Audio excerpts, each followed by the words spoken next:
O sol já caía no horizonte, tingindo o céu de vermelho e laranja, enquanto nosso pequeno barco balançava suavemente sobre as águas calmas. Eu sentia o peso do silêncio entre nós. 4 estranhos lançados a essa viagem. Eu, Luiz, professor de antropologia, junto de Marina, bióloga, Ricardo, fotógrafo, e Sandra, escritora.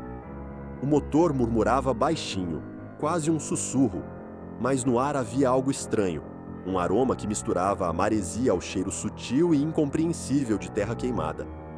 Era um prenúncio que não sabíamos decifrar. Ricardo ajeitava sua câmera, resmungando que havíamos demorado demais. Queria que aquela ilha fosse apenas mais um destino exótico para seu portfólio, mas eu sabia que sua essência era outra. Olhando para o mapa amassado em minhas mãos, sentia a mesma fascinação que me dominava. Uma ilha que se esquivava do mundo, quase como se quisesse ser esquecida.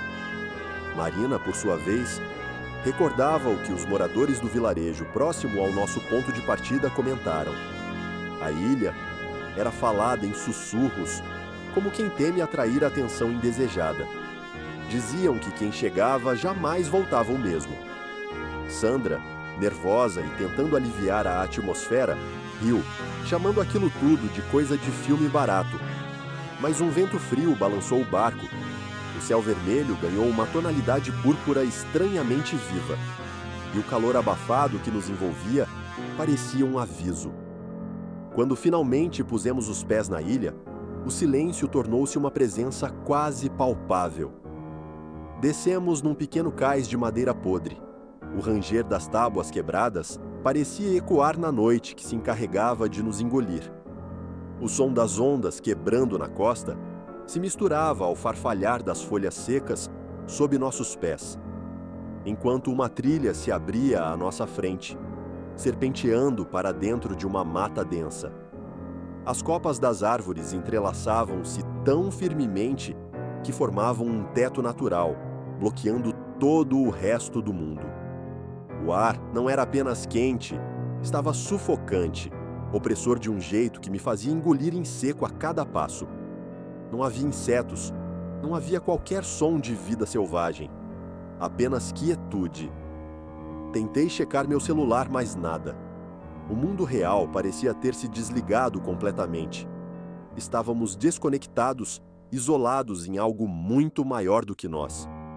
Marina, olhando ao redor com os olhos arregalados, perguntou se alguém tinha captado aquele sussurro, quase imperceptível, como se as árvores falassem entre si. Ricardo respondeu com sarcasmo, dizendo que floresta sussurra o tempo todo. Era natural. Mas eu soube que ele também sentia. Um grito agudo e prolongado cortou o silêncio, vindo de dentro da escuridão, um som humano distorcido pelo medo puro. Sandra engoliu em seco, assustada, e eu segurei firme seu braço. A tensão crescia entre nós. Ainda assim, avançamos mais fundo na mata, como se o mal que nos cercava tivesse algo a revelar. Uma névoa rasteira começou a subir, banhada por uma luz tênue, que parecia surgir das próprias árvores. O cheiro tornou-se ainda mais forte, uma mistura sufocante de enxofre e terra molhada. Marina parou, o rosto contorcido pela apreensão. Eu sentia o peito apertar como se a ilha estivesse viva, respirando silenciosamente à nossa volta, aguardando algo. Seguimos até uma clareira, onde, no centro, um altar de pedra coberto de musgo bloqueava nosso caminho. Símbolos antigos e desconhecidos estavam gravados nas pedras e riscados no chão. Suas linhas gastas exalando um mistério ancestral que me arrepiava a alma. Me aproximei com cuidado, reconhecendo que aquilo não era mero acaso. Um lugar de culto, um vestígio de algo que existia há eras. Sandra leu, com a voz trêmula, uma inscrição perturbadora.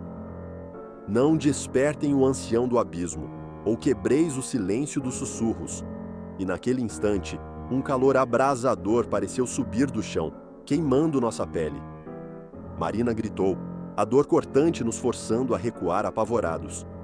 Mas era apenas o começo. A névoa se espiralou. As vozes começaram. Vozes indistintas, murmúrios carregados de rancor e desespero. Porque vieram perturbar o repouso do ancião. Sussurravam por todos os lados, girando ao nosso redor como presenças invisíveis. Tentei manter a calma, dizendo que precisávamos decidir se voltávamos rápido ou tentávamos desvendar aqueles símbolos. Era a nossa chance, talvez a única, de entender o que realmente acontecia naquela ilha onde o tempo parecia não ter sentido. Sandra queria partir imediatamente. Ricardo queria registrar tudo, convicto de que a verdade precisava vir à tona. Marina especulava que o ancião poderia ser uma entidade aprisionada por séculos, prestes a ser liberada por nosso descuido.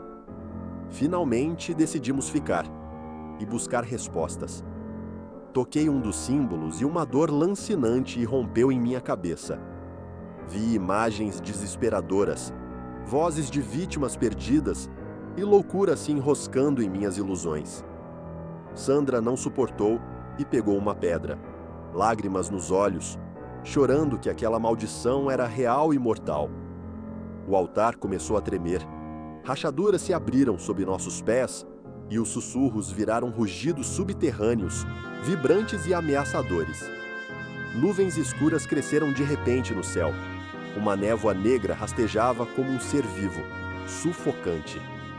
Nossa percepção do tempo e do espaço empalideceu, tudo desacelerado, preso numa teia de horror. Ricardo, tremendo, apontou para uma silhueta que rastejava silenciosamente na borda do bosque. Um ser feito de sombras. Seus olhos vermelhos reluziam com maldade antiga. As vozes assumiram forma de delírio sonoro, expulsando sanidade e esperança. Exaustos e banhados em suor, sabíamos o que havia a fazer. Luiz falou da necessidade de realizar o ritual inverso que havia observado entre as inscrições. Um ato desesperado para romper o ciclo de horror. Marina estava sufocada pelo medo, sem garantias. Sandra, desfigurada pelo terror, concluiu que só nos restava lutar ou morrer ali. Ricardo hesitou um instante antes que sua câmera caísse no chão, o silêncio tornando-se esmagador. Juntos, encostamos as mãos nas pedras, murmuramos as palavras antigas. Uma violência espiritual explodiu pelo ar, o chão sangrando uma escuridão viva, enquanto a névoa se adensava em nuvens impenetráveis. Vozes de condenação cercavam-nos, gritando em línguas que atravessavam o limite do compreensível. E então, como se o mundo tivesse se desmontado, desaparecemos. Nossos gritos se estenderam para além do humano, ecoando por uma eternidade que foi uma fração de segundo. Quando o sol finalmente nasceu, a ilha permanecia imóvel. Não havia sinal de nossa presença, nem do tormento que vivera antes. O barco ainda flutuava, vazio, balançando suavemente na calmaria perfeita, como se nada tivesse acontecido. A câmera de Ricardo jazia caída, sua última gravação tremia num frame desvanecido, onde olhos vermelhos nos observavam por entre a neblina. E por sobre aquele silêncio mortal, veio um sussurro que congelou minha alma. Vocês não pertencem ao descanso. Vocês são agora parte da ilha dos sussurros.